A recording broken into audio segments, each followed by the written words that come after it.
नमस्कार दोस्तों, क्राइम तक में आपका स्वागत है। मैं हूं सुप्रतिम बैनर्जी और मेरे साथ कैमरे पर हैं सुरभि तिवारी।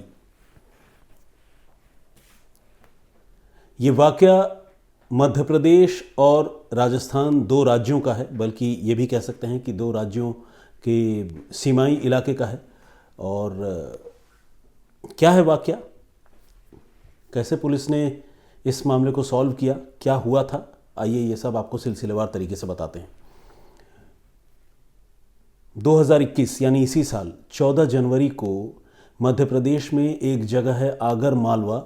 आगर मालवा के पास एक जंगल है, जिस जंगल का नाम है पालड़ा।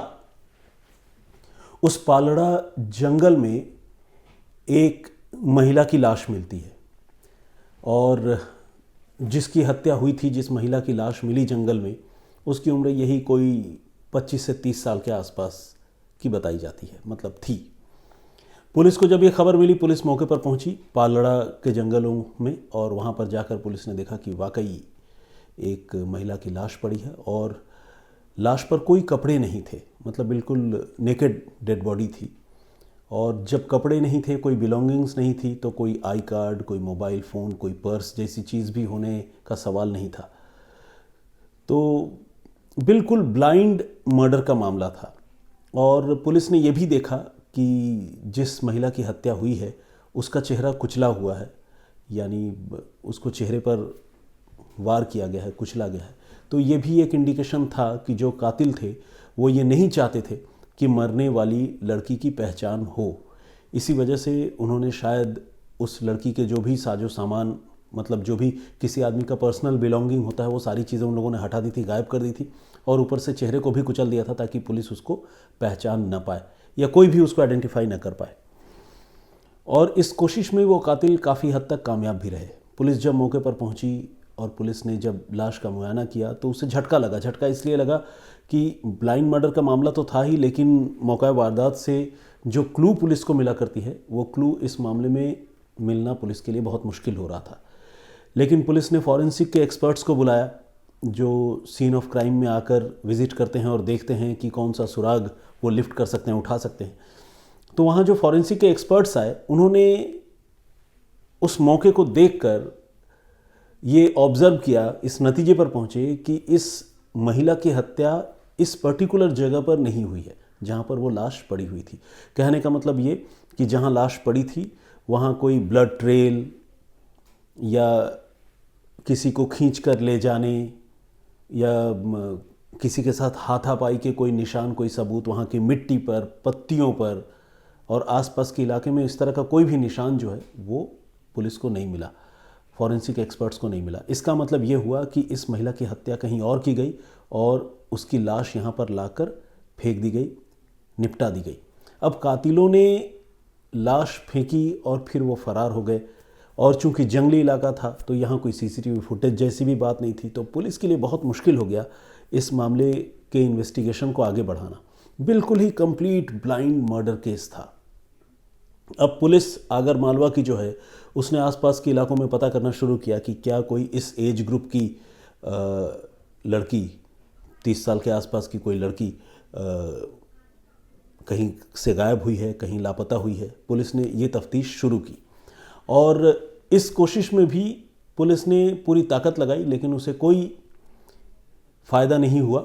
और फाइनली पुलिस को ये करना पड़ा कि तकरीबन हफ्ते भर का इंतज़ार करने के बाद पुलिस ने उस लाश को दफना दिया, उसका अंतिम संस्कार कर दिया, और इस उम्मीद से दफनाया कि कल को अगर इस लड़की के घर वालों का पता चलता है तो उस लाश को दोबारा बाहर निकाल कर तफ्तीश आगे बढ़ाई जा सकती है, इसकी पहचान कराई जा सकती है। इसके बाद पुलिस, चूंकि मर्डर का मामला था तो पुलिस हाथ पर हाथ धरे बैठ तो सकती नहीं थी, तो आगर मालवा की पुलिस ने नए सिरे से एफर्ट शुरू की और ये जो लाश मिली थी जिस महिला की, उसकी बहुत सारी तस्वीरें पुलिस ने क्लिक की थी। तो कुछ तस्वीरों के पुलिस ने पोस्टर्स बनवाए और पोस्टर बनवाने के बाद आगर मालवा के पूरे इलाके में वो पोस्टर पुलिस ने चिपका दिए। और इसके साथ ही पुलिस ने जो पुलिस के मुखबिर होते हैं उनको भी पुलिस ने अलर्ट किया कि वो मुखबिर जो है पुलिस को कोई क्लू दे, कोई बताए कि ये महिला या लड़की कहाँ की हो सकती है, कहाँ की रहने वाली है। इस कोशिश में पुलिस लगी रही और कई दिनों के एफर्ट के बाद आखिरकार पुलिस की इस कोशिश को कामयाबी मिली। देखिए, इसे आप मैनुअल पुलिसिंग भी कह सकते हैं, मतलब मैन टू मैन कांटेक्ट मुखबिरों से, और एक जो पुलिसिंग का नेटवर्क होता है इंटेलिजेंस का, उसकी मदद से पुलिस तफ्तीश करती है, किसी मामले के तह तक पहुंचने की कोशिश करती है। और दूसरा, पोस्टर चिपकाती है। आजकल टेक्निकल सर्विलांस का दौर है, ज़्यादातर कत्ल के मामले मोबाइल फ़ोन, लैपटॉप, दूसरे गैजेट्स, इन चीज़ों से सुलझ जाते हैं। लेकिन ये एक ऐसा मामला था जिसमें इस तरह की कोई बात नहीं थी, लेकिन इसके बावजूद पुलिस को ये मामला सुलझाना था। तो पोस्टर्स और मुखबिरों की मदद से आखिरकार पुलिस को कामयाबी मिली और एक मुखबिर ने इस महिला को, जो उसकी तस्वीर देखी, उसने पहचानने का दावा किया और पुलिस को बताया कि इस महिला को मैं जानता हूँ, इसका नाम है कामाक्षी। और कामाक्षी जो है वो रहने वाली है राजस्थान के पगारिया गांव की। अब पुलिस को जब ये जानकारी मिली तो पुलिस को बड़ी उम्मीद जगी। पुलिस को लगा कि अरे ये तो बहुत इम्पॉर्टेंट इन्फॉर्मेशन है, तो क्यों नहीं चल के चेक किया जाए क्या वाकई ये पगाड़िया की रहने वाली महिला है या नहीं। तो पुलिस ने जो और बाकी तस्वीरें उसके फाइल में मौजूद थी वो तस्वीरें भी ली। पूरी पुलिस का जो डोजियर होता है या किसी केस की जो पूरी डायरी होती है, वो सारा लेकर पुलिस की एक टीम जो है राजस्थान के पगारिया गांव जा पहुंची। और वहां जाकर पुलिस ने इस लाश की तस्वीर लोगों को दिखा दिखा कर पूछना शुरू किया। तो ज़्यादातर लोगों ने तो इस लाश की तस्वीर को देखकर इस महिला को पहचानने से इनकार किया, लेकिन एक आदमी इस कोशिश में ऐसा भी मिला जिसने कहा कि हाँ, हमने इस महिला को गांव में देखा था। अब पुलिस को एक थोड़ी और उम्मीद बंधी। उसके बाद पुलिस ने जब इन डेप्थ वहाँ पर लोगों से पूछताछ की, ज़्यादा से ज़्यादा लोगों को बुलाया, तो फाइनली ये पता चल गया कि ये महिला जो है कामाक्षी नाम की, ये उसी गांव में एक आदमी के मकान में किराए पर रहती थी। अब पुलिस ने उस आदमी से पूछा कि भाई, ये कामाक्षी नाम की महिला आपके पास किराए पर रहती थी जिसकी ये तस्वीर है लाश की, उसका कत्ल हो गया है, तो उसके बारे में कुछ बताइए।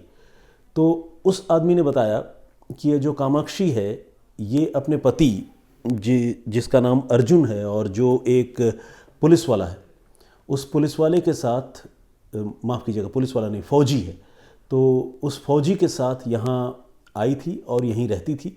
उसका पति ज़्यादातर वक्त जो है बाहर रहता था, लेकिन उसके पति को ही हमने ये मकान किराए पर दिया था और उसकी बीवी ये है कामाक्षी। मैं पहचान तो रहा हूँ लाश देखकर कि हाँ, ये उसी की लाश है। तो अब पुलिस ने पूछा कि उसका पति कहाँ है। तो जो लैंडलॉर्ड था, जो मकान मालिक था, उसने कहा कि उसका पति कहाँ है मुझे नहीं पता है, जानकारी नहीं है। लेकिन उस लैंडलॉर्ड ने ये बताया कि इसी गांव में उसके पति के जानने वाले या उसके पति का कोई दूर का रिश्तेदार भी रहता है जिससे पूछताछ की जा सकती है। और इस महिला के बारे में ये बताया कि ये महिला जो है कामाक्षी, ये अपने पति के साथ यहाँ रहती तो ज़रूर थी, लेकिन ये असल में मध्य प्रदेश के छिंदवाड़ा की रहने वाली है। अब जब तफ्तीश हुई, महिला की पहचान हो गई, ये भी पता चल गया कि महिला छिंदवाड़ा की रहने वाली है। ये भी पता चल गया कि उसी गांव में अर्जुन नाम का जो आदमी है उसका एक रिश्तेदार है जो इस महिला का पति है। तो पुलिस ने सारे लोगों से पूछताछ की और छिंदवाड़ा का जो एग्जैक्ट एड्रेस है इस महिला का, वो पुलिस ने फाइनली हासिल कर लिया, ढूंढ निकाला। और उसके बाद पुलिस की एक टीम, आगरमालवा पुलिस की एक टीम छिंदवाड़ा पहुंची। छिंदवाड़ा जाकर वहां पुलिस ने वही तस्वीर उस महिला के घर वालों को दिखाया और जैसा कि होता है, जैसे ही तस्वीर देखी घर वालों ने, वो दहाड़े मारकर रोने लगे। और ये इस बात की निशानी थी कि ये महिला वाकई इसी परिवार की थी, अदरवाइज़ उस परिवार के लोग इस तरह रोते नहीं, हैरान तो होते ज़रूर। तो पूछा पुलिस ने कि भाई, आपके घर की ये जो बेटी है वो कैसे पहुंची आगरमालवा और कैसे उसकी हत्या हुई, हमें बताइए। तो ये जो कामाक्षी है उसके भाई ने पुलिस को बयान दिया और उसके भाई ने ये बताया कि अर्जुन फ़ौजी नाम का एक नौजवान, बेसिकली वो फ़ौजी है इसलिए उसका अर्जुन फ़ौजी बोलते हैं, उसके साथ मेरी बहन के जो है वो संबंध थे और मेरी बहन को अर्जुन ने बहला फुसला कर जो है उसके साथ रिलेशन बना लिया था। और जब रिलेशन बना लिया और वो शादी से पीछे हटने लगा तो मेरी बहन ने और हम सारे लोगों ने मिलकर अर्जुन पर दबाव बनाया। और जब अर्जुन पर दबाव बनाया तो अर्जुन ने मेरी बहन से आर्य समाज के मंदिर में शादी भी कर ली। लेकिन चूंकि अर्जुन के परिवार के लोग इस शादी के बारे में नहीं जानते थे और उसे लगता था कि शायद इस शादी को उनके परिवार में, अर्जुन के परिवार में एक्सेप्टेंस न मिले, कबूल न किया जाए, स्वीकार न किया जाए, तो इसीलिए अर्जुन मेरी बहन यानी अपनी बीवी के साथ यहाँ से चला गया था छिंदवाड़ा से। और जाने के बाद वो राजस्थान में रहते थे, पगारिया में, जहाँ से आप लोग यहाँ आए हैं। तो अब पुलिस ने पूछा कि अर्जुन कहाँ है, हमें बताइए। तो जब काफ़ी पूछताछ हुई और अर्जुन के बारे में जानकारी जुटाने की कोशिश हुई तो पता चला कि अर्जुन अपने घर से फरार है। तो कुल मिलाकर काफ़ी कोशिश के बाद भी पुलिस अर्जुन के घर वालों तक तो पहुंची लेकिन अर्जुन तक नहीं पहुंच पाई। लेकिन इसी कोशिश में पुलिस ने उन लोगों के बारे में पता लगाया जिन लोगों ने ये हत्या की। और आपको जानकर हैरानी होगी कि अर्जुन गायब तो था और वो यूं ही गायब नहीं था, बल्कि अपनी बीवी कामाक्षी के कत्ल के पीछे उसी अर्जुन फौजी का ही हाथ था। असल में पुलिस ने जब तफ्तीश की तो कत्ल की पूरी कहानी सामने आ गई और अर्जुन का साथ देने वाले जो 3 किलर हैं, कॉन्ट्रैक्ट किलर, पुलिस ने उन कॉन्ट्रैक्ट किलर्स को भी गिरफ्तार कर लिया। और इनसे जब पूछताछ हुई तो उन्होंने बताया कि अर्जुन ने 5 लाख रुपए जो है कत्ल की सुपारी उन्हें देने की बात कही थी और कत्ल से पहले 3.5 लाख रुपए चुका भी दिए थे। और प्लानिंग ये थी कि अर्जुन की बीवी को वो अगवा करके, हत्या करके उसकी लाश कहीं सुनसान जगह पर फेंक देंगे और उसके बाद जब हत्या का ये काम हो जाएगा तो 5 लाख की बाकी रकम जो बचती है वो रकम जो है उनको वापस दे दी जाएगी। तो इस कॉन्ट्रैक्ट के मुताबिक ये जो 3 लोग थे वो एक रोज़ गांव पगारिया पहुंचे और वहां पर जाकर उन्होंने कामाक्षी को ये कहते हुए अपने साथ चलने के लिए कहा कि उसका पति अर्जुन उसे कहीं बुला रहा है। अब ये जो कामाक्षी थी उसे इस बात का दूर दूर तक अंदाज़ा नहीं था कि ये जो लोग उसे लेने आए हैं, जो खुद को उसके पति अर्जुन का दोस्त बता रहे हैं, जानकार बता रहे हैं, ये असल में सुपारी किलर्स हैं और ये वो सुपारी किलर्स हैं जिन्हें खुद उसके पति ने ही भेजा है। तो उसने सपने में भी ये नहीं सोचा था। वो भोली महिला जो है वो इन लोगों के साथ इनकी कार में बैठ गई और उसके बाद ये लोग उसको गांव पगारिया से लेकर आगर मालवा की तरफ, राजस्थान से मध्य प्रदेश आगर मालवा की तरफ चले गए और एक सुनसान जगह पर ले जाकर उन्होंने कामाक्षी का गाड़ी के अंदर ही गला घोंटकर उसकी हत्या कर दी। हत्या करने के बाद उन्होंने लाश को निपटाने का प्लान बनाया, डिस्पोज ऑफ करने की तैयारी की और उस प्लान के तहत इन कातिलों ने उस लाश को आगर मालवा के ही पालड़ा के जंगलों में फेंक दिया और वो भी बिना कपड़ों के, और लाश की पहचान न हो पाए इसीलिए न सिर्फ कपड़े और उसके जो दूसरे सामान थे उस महिला के, वो सारी चीज़ें तो उन्होंने हटा ही दी और चेहरे को भी पत्थरों से कुचलने की कोशिश की ताकि कोई देखे तो आइडेंटिफाई न कर पाए। मैं ये कहूँगा कि ये जो कातिल हैं ये अपनी कोशिश में काफ़ी हद तक कामयाब भी रहे और एक वक्त ऐसा भी आया जब पुलिस, आपको तो पता है क्योंकि मैं वो स्टोरी सिलसिलेवार आपको सुना रहा हूँ, एक वक्त ऐसा भी आया जब police without identifying this lady जिसकी हत्या हुई उसकी लाश पुलिस ने दफना भी दी।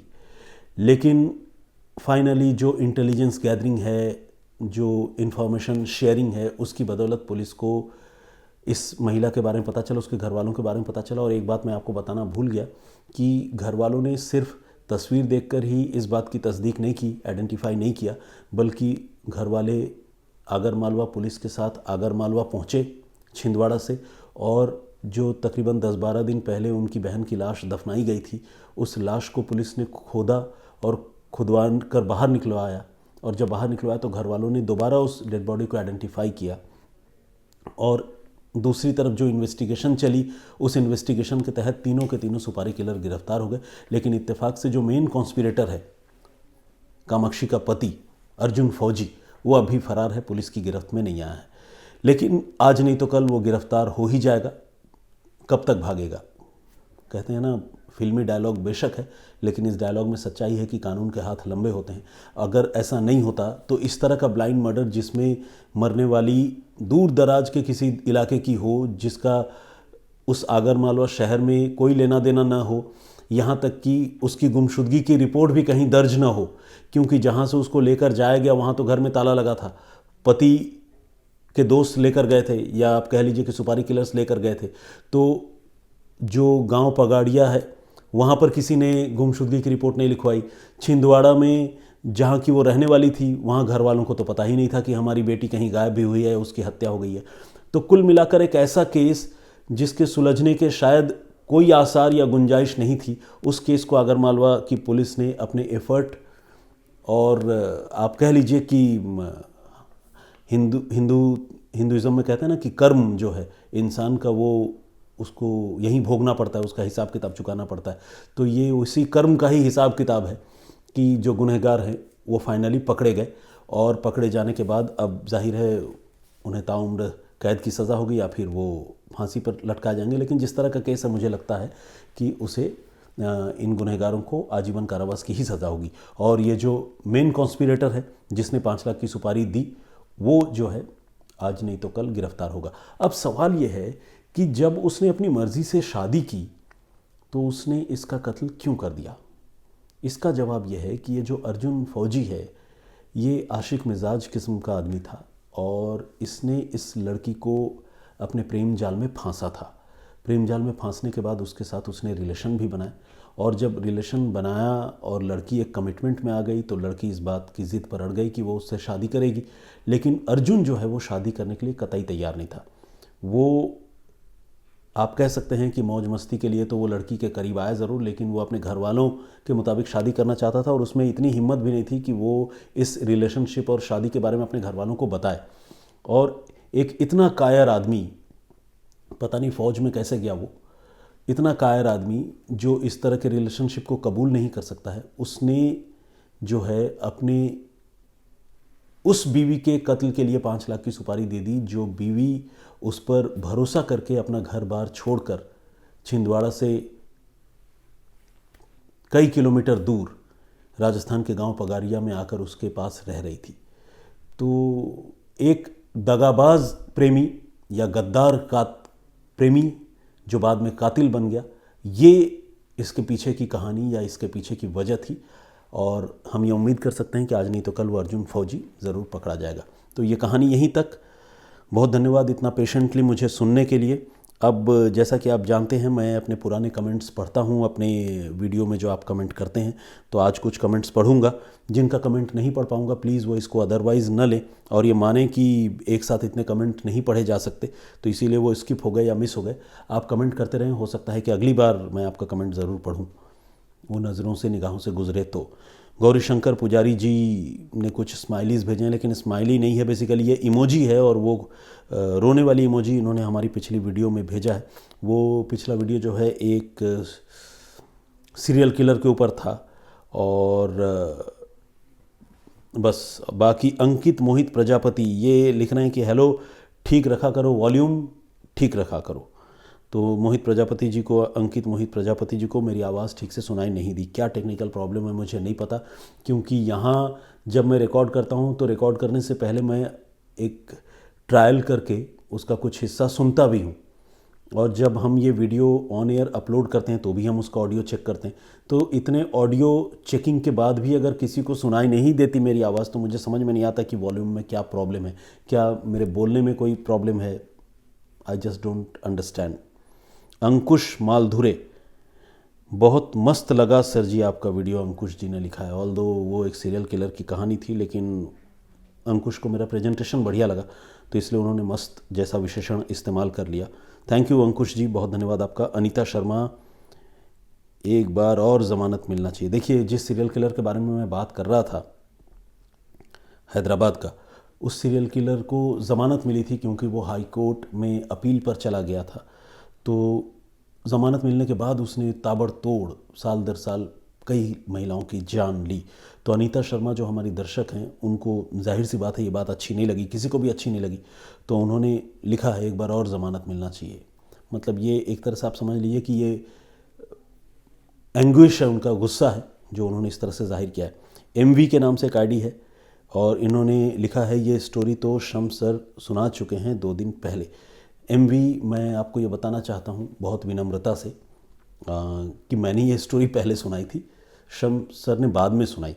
लेकिन चलिए ठीक है, आपने उनकी स्टोरी सुन ली और इत्तेफाक से मेरे इस वीडियो में भी आप टहल कर चले गए, तो ये मेरी खुशकिस्मती है। Thank you very much. Kevin Bhatt, भाई प्लीज़ पहले कम से कम 1 साल शम्स सर को सुनो, उसके बाद आना स्टोरी सुनाने। केविन भट्ट साहब, इतनी क्या नाराज़गी है, 1 साल से मैं ज़्यादा सुन रहा हूँ, लेकिन हर आदमी की अपनी खूबी और खामी होती है। मैं किसी से न तो अपनी तुलना करना चाहता हूँ और न मैं इस काबिल हूँ कि शम्स सर से मेरी कोई तुलना हो।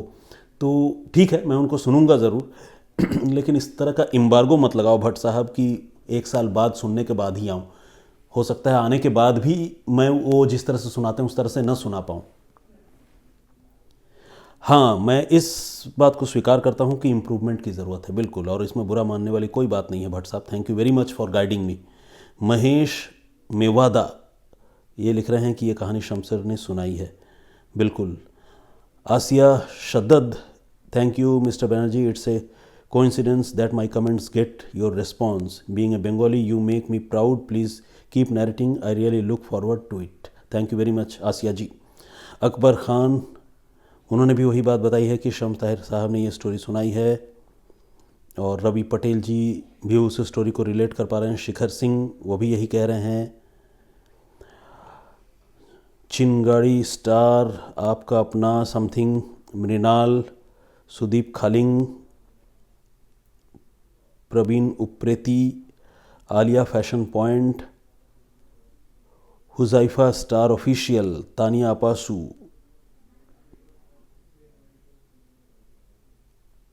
येशी यांकी, सूरज देवरा, इन्होंने कहा है कि मैं बहुत कम आता हूँ कहानियाँ सुनाने और वाक़े बताने, तो मुझे अपने आने की फ्रीक्वेंसी जो है वो थोड़ी बढ़ानी चाहिए। आशु सिंह ये लिख रहे हैं कि सिस्टम ऐसा है कि एक आदमी जो है बार बार कत्ल करता है, इसके बाद भी वो जेल से बाहर आ जाता है और फिर वो कत्ल करने लगता है, तो इस सिस्टम पर उन्हें बहुत अफसोस है और बहुत गुस्सा भी उन्होंने जताया है। और आशु ने ये कहा है कि इस आदमी को 10 बार फांसी दी जानी चाहिए। फांसी तो खैर एक बार दे तो भी वो मर जाएगा, लेकिन मैं समझ सकता हूँ कि ये आपका गुस्सा है। गंगाराम वैद्य जी हैं, इन्होंने हेलो लिखा है। नूर ओनली, नाइस स्टोरी सर लिखा है। नरेश सिंह, सर कभी CDS बिपिन रावत जी की भी स्टोरी बताएं। शमी खान, सर आपका बॉर्न कौन सा कंट्री में हुआ है? ये बड़ा अजीब सा सवाल है। हॉट ट्यूब के नाम से एक आईडी है, उन्होंने पूछा है कि मेरा जन्म कौन से देश में हुआ। दोस्त यहीं हुआ, भारत में। और ये सवाल उन्होंने कई बार पूछा है। हो सकता है कि वो मेरी भाषा से या मेरे प्रेजेंटेशन से उनको कोई शिकायत हो, लेकिन ये सवाल उन्होंने अनगिनत बार पूछा है। कुल मिलाकर कमेंट्स की तादाद उन्होंने बहुत बढ़ा दी है। श्रीपद अभ्यंकर, आपका कहानी सुनाने का तरीका सुप्रतिम भाई बहुत अच्छा है, आपकी आवाज़ भी बढ़िया है। Thank you very much. Pune से श्रीपाद जी हैं, थैंक यू वेरी मच। रैंडन के नाम से एक आईडी है, उन्होंने लिखा है परफेक्ट। जीत रायचंद, सर आपका वॉइस मुझे बहुत अच्छा लगता है।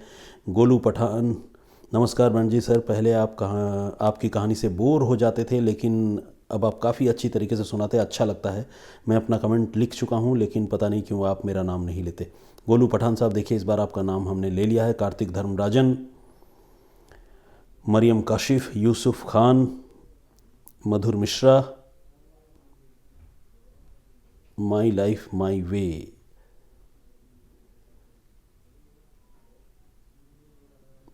ये साउथ से हैं। माई लाइफ माई वे, तो उन्होंने लिखा है कि आपने आज हैदराबाद की गलियों की खूब सैर करा दी। असल में हैदराबाद के जो लोकल इलाके हैं, वो जो मैंने रिसर्च किया था उसमें उन लोकल इलाकों के बारे में हमने जिक्र किया था, तो इसीलिए शायद माई लाइफ माई वे के नाम से जो भी आईडी हैं उन्होंने ये कहा है कि मैंने हैदराबाद की गलियों की सैर करा दी। Thank you very much. AP के नाम से एक आईडी है, उन्होंने भी कमेंट किया है। और Reena Raj love, good job sir, God bless you, उन्होंने लिखा है। दीप शेखों भी है, इन्होंने भी किया है कमेंट। अब मैं रैंडमली कुछ कमेंट्स आगे बढ़ जाता हूँ क्योंकि सैकड़ों कमेंट्स हैं, तो कुछ तो आगे बढ़ना चाहिए। रॉकस्टार गिल, सर आप पंजाब में लुधियाना रहकर गए, आप पंजाब के यहाँ के लोगों को कैसे देखते हैं? बहुत ही जिंदा दिल, बहुत ही शानदार और अच्छे लोगों के रूप में देखता हूँ। रॉकस्टार गिल, मैं आपको ये बताना चाहता हूँ। नीरज सिंह, कहीं ना कहीं हमारे पुलिस और काम करने के तरीके में लूप होल है। गिरजा साहू, सर जी बंदा शब्द बहुत अच्छा है और आप तो हर कहानी में बंदा बोला करें, ऐसा ऐसा इनकी राय है।